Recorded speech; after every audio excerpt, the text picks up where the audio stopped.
The state of Minnesota is home to 11 Native American tribes whose connection to the land, including the Mississippi River, predate European migrants by thousands of years. The Twin Cities that developed here in the 1800s altered the landscape as well as the diets of Native Americans, but one restaurant on the river's banks remains dedicated to a pre-colonial cuisine. That's where we meet Chef Sean Sherman, a proud member of the Oglala Lakota tribe. He began working in the food industry as a dishwasher at age 13, quickly climbing the ranks to executive chef in his 20s. His time in the kitchen laid the groundwork for his nonprofit founded in 2017, Natives, short for North American Traditional Indigenous Food Systems. Natives' Indigenous Food Lab is a facility for making, selling, and teaching about Native cuisine. They use traditional ingredients like corn, as well as traditional methods, with products from more than 30 Indigenous purveyors featured in the market. The mission is to address health and economic disparities in Indigenous communities. And it is a mission with global resonance. According to the World Health Organization, unhealthy diets contribute to nearly 11 million deaths worldwide every year. Stay tuned as we explore Sherman's culinary philosophy and a healthier way forward by looking back. Chef Sean Sherman talks to Al Jazeera.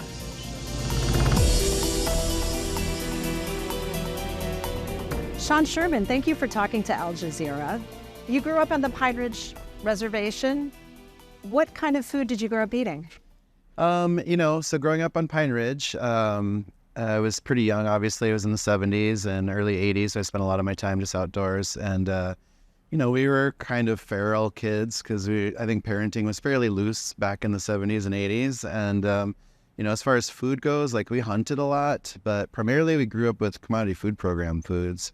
So a lot of government subsidies, a lot of canned goods like vegetables and sodium and fruits and corn syrups, and literally gallons of corn syrup, government cheese, and just all these kinds of staples that were a part of the food relief programs, So that was a lot what I grew up with.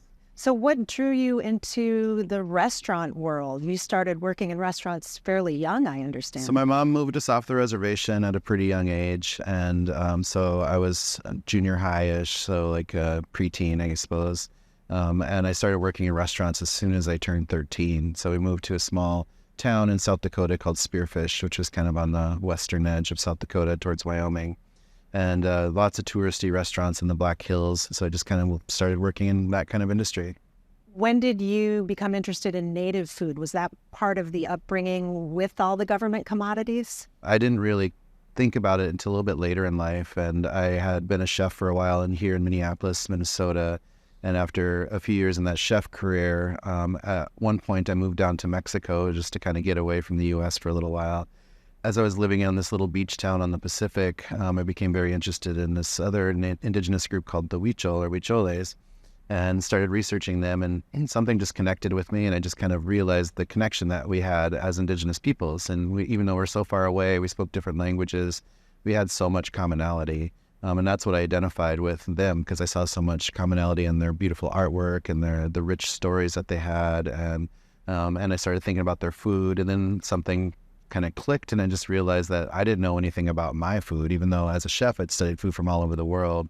And I always, I could count hundreds of European recipes off the top of my head in European languages, and knew maybe 5 Lakota recipes that weren't influenced by something else. And that just kind of shot me on a path to want to understand. So how did you go about learning more about the Lakota recipes and food gathering? Tell me about that process. I didn't really know where to start, but I started looking around, and I realized that there weren't really any native cookbooks out there. There wasn't a lot of information. So I had always loved history, so I'd always had a pretty good base of history of how things, but it also gave me a focus to really try to understand what happened to us as indigenous peoples too.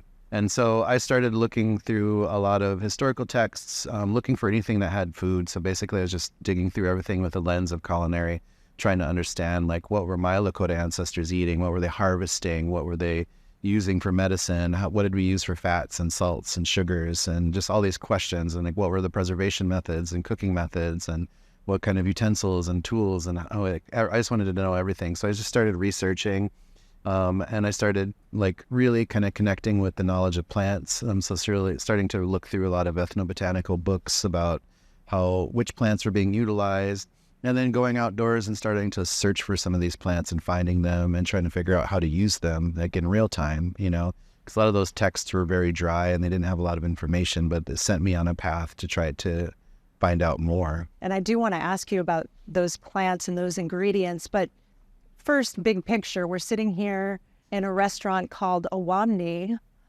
Tell me about that name and where that came from. Well, where we're sitting right outside the window is what used to be a really beautiful waterfall space here on the Mississippi, and was the only giant waterfall on the Mississippi. In the Dakota language, the name for the waterfall was called Yamni, which kind of translates loosely to the place of the falling, swirling water. And it's a restaurant, but with a mission. Yeah. I understand the space is owned by your nonprofit natives. Tell me about your mission. So the restaurant is a part of the nonprofit family. Everything we do is really through the nonprofit because we're trying to showcase a way to help preserve Indigenous knowledge bases, to start to see more Indigenous food operations out there, and to really become a support center. So our two guiding principles at NATIVS, which is the name of the nonprofit, or North American Traditional Indigenous Food Systems, which is the long name, is that we're trying to create something that helps us bring more access to Indigenous foods and brings access to Indigenous education.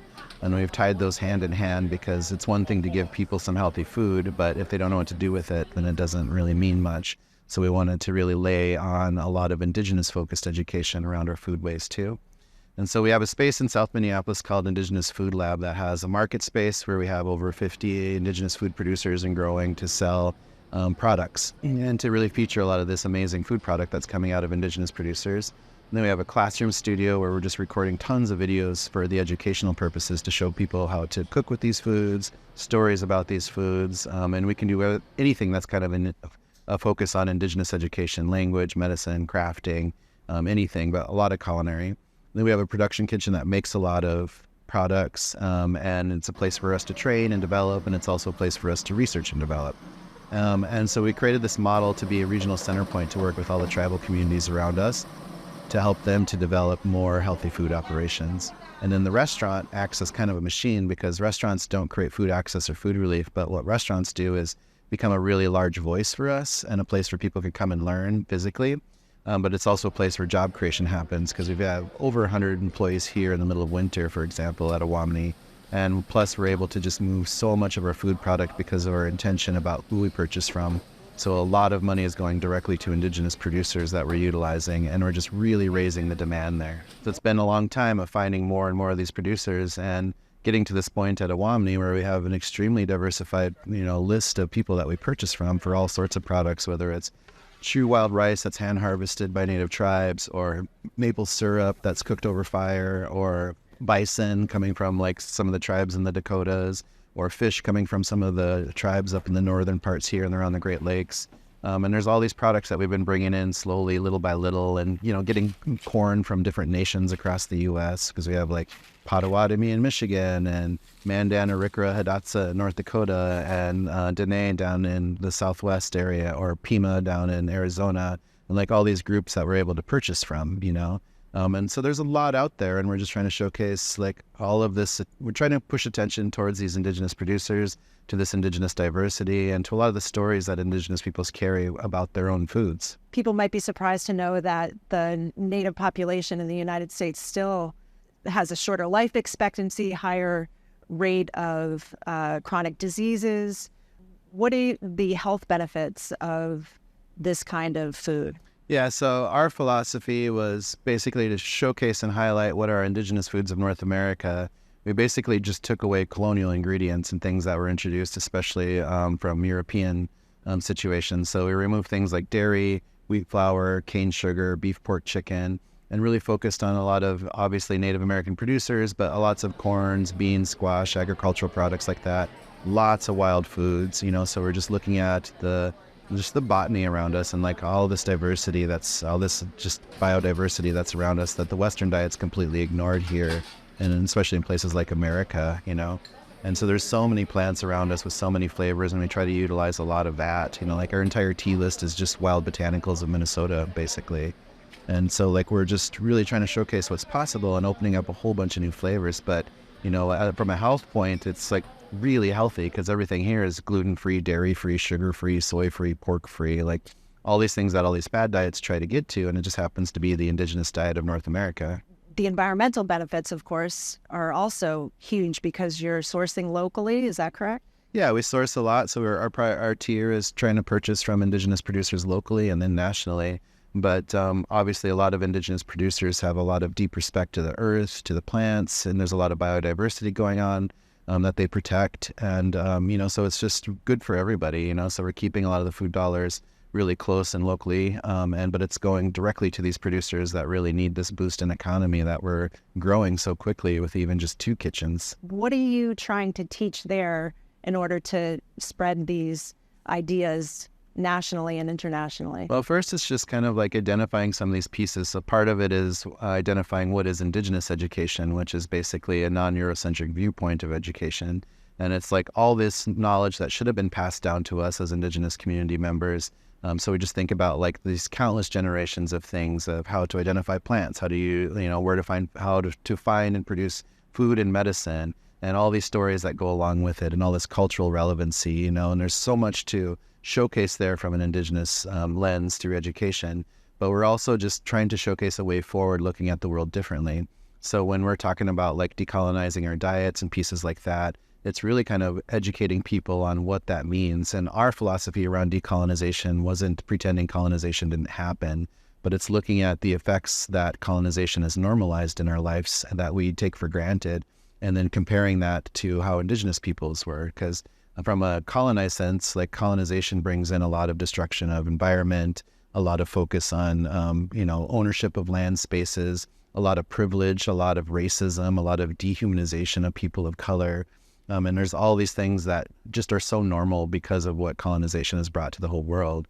And then from an Indigenous perspective, we're looking at how people were surviving. So we're looking at a more diversified way of utilizing the world around us and utilizing a lot more plant species in our diets, and a bigger focus on community rather than individuality and supporting each other as community.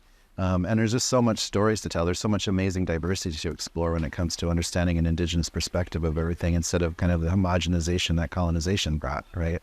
So we just feel like there's a lot to educate people on, not only hear about Native Americans in the U.S., but really the plight of Indigenous peoples on a global scale.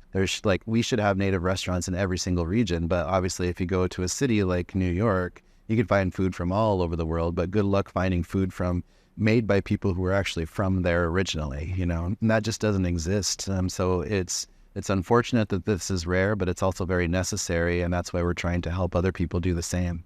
Internationally, are there certain countries, certain areas that have responded or related to what you're trying to do? Yeah, I would say a lot of places, because we've met up with a lot of Indigenous peoples from everywhere, of course, South America and Mexico, but and places in Central America in general, but obviously many different parts of Africa, Sami in Northern Europe, India, Southeast Asia, Australia, New Zealand, Hawaii.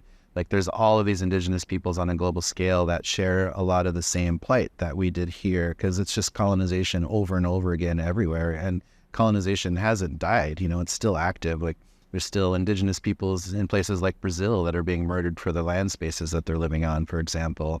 Or we just see colonization in many different forms, like what's going on in Ukraine or the Middle East or, Africa and certain parts like Congo, like you name it, like it's still active out there. So it's just naming it for what it is. So you've touched on what you won't serve, but are there certain seasonings, certain flavors that you see as innately Native American? I mean, it's just showcasing what's the true food of North America, because it's not hamburgers and Coca-Cola, Like there's so much to explore, and it's so regional, like everything is different. So like here in the Great Lakes is completely different from the Great Plains, completely different from the Southwest or various parts of California or the Northeast. So we're just looking at the North American land space and looking at all of this amazing, beautiful diversity, because there's 574 tribes in the U.S. that are federally recognized, more that are out there that aren't federally recognized, 622 recognized in Canada, and about 20% of Mexico identifies as Indigenous. So there's so much indigeneity across North America alone, and so much diversity and hundreds of different languages. And, there's just so much to learn. And so that's a big part of it, is to opening us up to a better understanding of where we're standing, the history of the land spaces that we're on, and, the struggles that Indigenous peoples had to go through, and people of color in general in American history. But it just looks at the world from a completely different lens. How do traditional foods fit in with the modern idea of sustainability? I think we're on a great path for having better understanding of how to work with the earth in general, because Indigenous peoples have such deep respect to not only a lot of the heirloom seed varietals that we're utilizing, but also just all of this amazing plant life around us, I have to ask, eating things like bison or elk in the modern day, can that still be considered sustainable? I believe so, because, there's a lot of bison coming more and more, especially into tribal communities, and we're seeing a lot more tribal communities bringing bison back onto their land spaces. And we've been purchasing bison from the Cheyenne River Sioux tribe, which is in the middle of South Dakota. And, that's just part of our tiers, trying to purchase from Indigenous producers. But, it's just a lot more sustainable. The bison are part of this land space where cattle were foreign, and they ate the wrong plants, and it kind of destroyed a lot of soil spaces where bison's a part of this ecosystem, And by returning the bison, it's starting to help flourish a lot of the natural plants that are from that area too. And my understanding of Native culture is that you would use every bit of that animal in some way. Yeah, and that's more of a kind of a lesson in resourcefulness, because as Indigenous peoples, we didn't have the privilege to be wasteful, and we had countless generations giving us the knowledge to know what to do with everything. So it's just a matter of being extremely resourceful. And we didn't only do that with animals, but with plants, because we had, again, countless generations of knowledge being handed down to give us the power to know what to do with all these parts and how to not waste anything. Because we live in such a wasteful world today where we literally buy something and throw it away moments later, and all we do is create trash. So there's a lot of really important lessons about resourcefulness across there. Well, on that note, I think we need to move into the kitchen and start seeing some of these practices close up. All right, let's do that. All right, so we have a lot of stuff here. So what are we going to cook today? We're just going to make a few dishes, some things that are on this menu right now. It's kind of like our spring menu. And so, but this menu kind of reflects, some of the seasonings and flavors, but mostly we're just showcasing off a lot of Indigenous ingredients, So these are just some of the mise en place of the pieces that we use, and we're going to be making different things. Some of these ingredients are just flavors of North America again, and just having fun with them, just playing with them and putting them together in different ways. And this is a maple chili crisp that we make with a bunch of native chilies and some pure maple syrup, and we just make all this fun stuff out of everything. Are there any seasonings that you consider very native, very much a part of this food culture? I know you've got a lot of maple here. Well, here, we're in an area where maple's a big part of the food system up here. People have been processing maple and turning that all the way into sugar. Wild rice is also just such an amazing thing because you can do so many things with it. This is puffed wild rice and hand-harvested rice. And you might have seen wild rice in grocery stores, like the big black long rice, but that stuff's different because it was grown to be combined and use machinery, where this stuff's all hand-harvested. People go out in the canoes on the lakes here in Minnesota, and they gather this every year, usually in September. You can just toast it dry, and you make this puffed rice. You can just taste it. So it's just this cooked dry and pop it, and it's just a nice crunch, a different texture. We use lots of the trees out there, like the white cedar tree, the balsam fir, all these kind of conifers that are around us. We use a lot of those flavors, and a lot of wild herbs and things. There's things that taste like licorice. There's things that are numbing, like Szechuan pepper. There's all sorts of flavors around us. So these are just really cool. Again, they're small. They take forever to cook, so they're completely different than most beans. But again, they're just an heirloom varietal. They're really wonderful, and they have so much potential as being such an important crop to us. All right, so we're just going to make a very simple salad. Yeah. So we're going to take the tepary beans that we talked about, throw all that in there. Don't waste them. Yeah, and again, this is a very simple salad, so this is just a little bit of fresh stuff, and it's just to share at the table with all the other pieces that you're getting. But this dish is meant to kind of accentuate this, unique flavor that the tempeh beans have, which is some simple ingredients, using a little bit of that pure maple vinegar, and then a little bit of pure sumac, which is very similar to Middle Eastern sumac, which also gives it a little sour.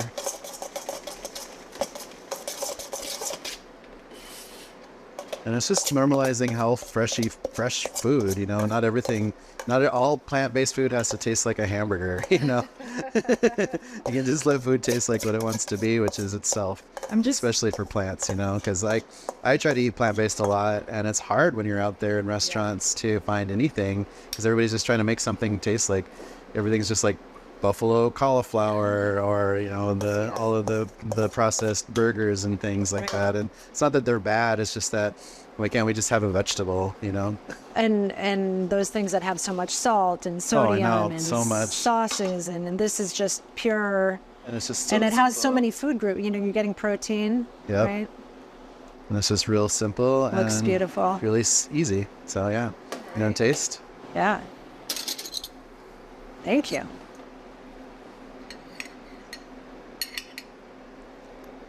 There you go. It's real simple, real light. Yeah. Very fresh. Yeah, very fresh. Okay. All right, so we're just gonna throw this on the grill, give it a little bit of heat and a little bit of flavor, because you get a little charcoalness. Are those regular potatoes? Yeah, these are just regular sweet potatoes. Sweet potatoes. So, and we're just letting them, basically we cook them whole, let them steam. Yeah, I think of sweet potatoes as orange or yeah, colored. There's different varietals out there, like everything. So, you know, we use a lot of these, and we buy a lot of locally grown sweet potatoes just because of supporting our local farms. Nice color on there. Nice. When you talk about pre-colonial food, what does that mean exactly? So we're just looking at what was here before, which obviously has a lot of native agricultural products like corns, beans, squash, chili peppers, sunflower seeds, things like that. And then we also look at all the wild foods around us, because there's wild onions, wild garlics, wild gingers, all sorts of edible greens. A lot of the trees we utilize for foods, mushrooms, of course, berries, fruits. Just what comes naturally. So much around us, you know. And again, like the Western diet's almost completely ignored most of what's around us all over the U.S., you know.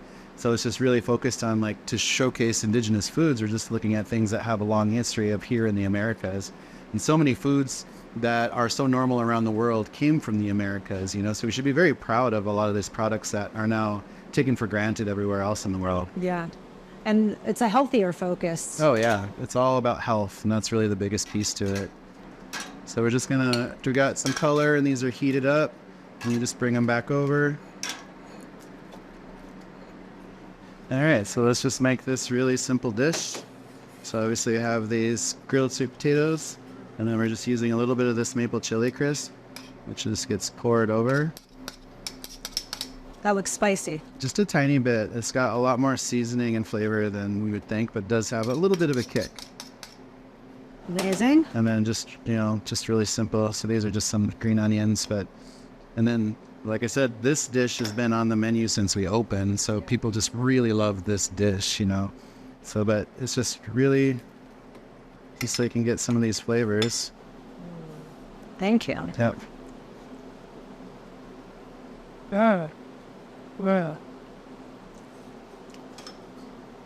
Very tasty, and where the expert chef, the texture is what really makes it. You get that little bit of smokiness from the grill, and just the simplicity of that chili crisp, you know, and there's a little bit of sweetness to it. So it is a little spicy, a little sweet, and then just all this wonderful texture and mouthfeel. So yeah, delicious. Very beautiful, simple dish. So we're just going to warm these up also on the grill. Throw these on there. Let them get a little bit of mark.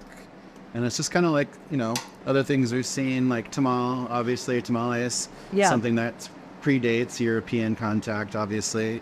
And if you said you've been in the Southwest, maybe you've seen the kneel down bread where they make this out of fresh corn, and it's just something really wonderful. But there's a lot of uses. So this is actually a dessert. We made a sweet tamale with some maple and some native corns from these regions, and we're just warming this up a little bit. And this is just a really simple dessert, you know.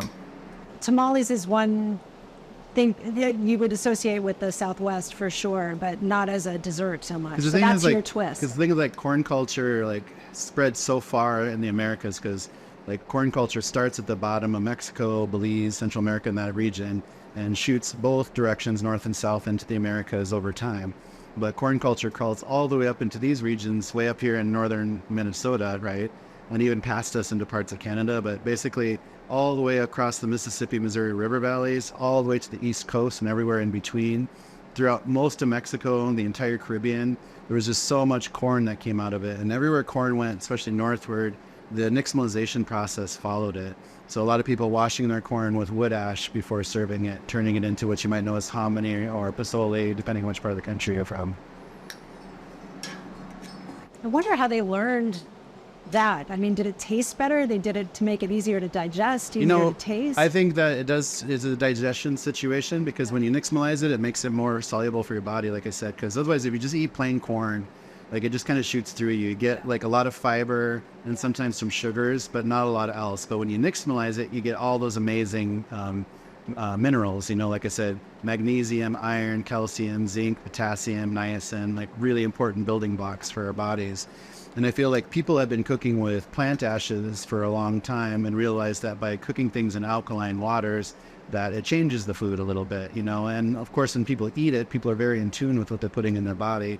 So when you're eating something that's more soluble and you feel better because of that process, because you can nixtamalize other things, like we can nixtamalize other grains and pieces too.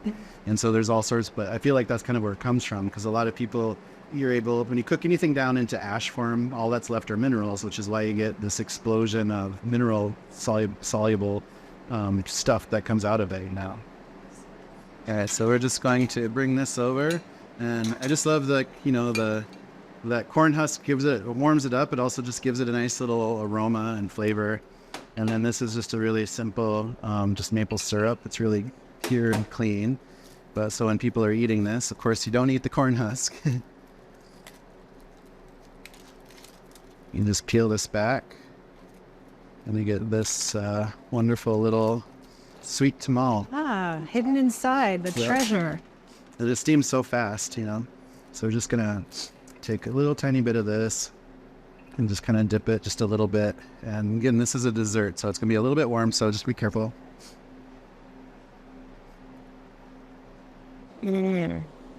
Oh, so good. Yeah, it's so simple. Sweet and warm. And try making desserts without dairy, flour, or sugar, but that's what we do, Yeah, a little cinnamon-y? Yeah, just a little bit of spice in there, and just very simple. Thank you so much. That's so good. Absolutely. And Sean Sherman, thank you for talking to Al Jazeera. Absolutely. Thank you for having me. It's been a pleasure. Thank you.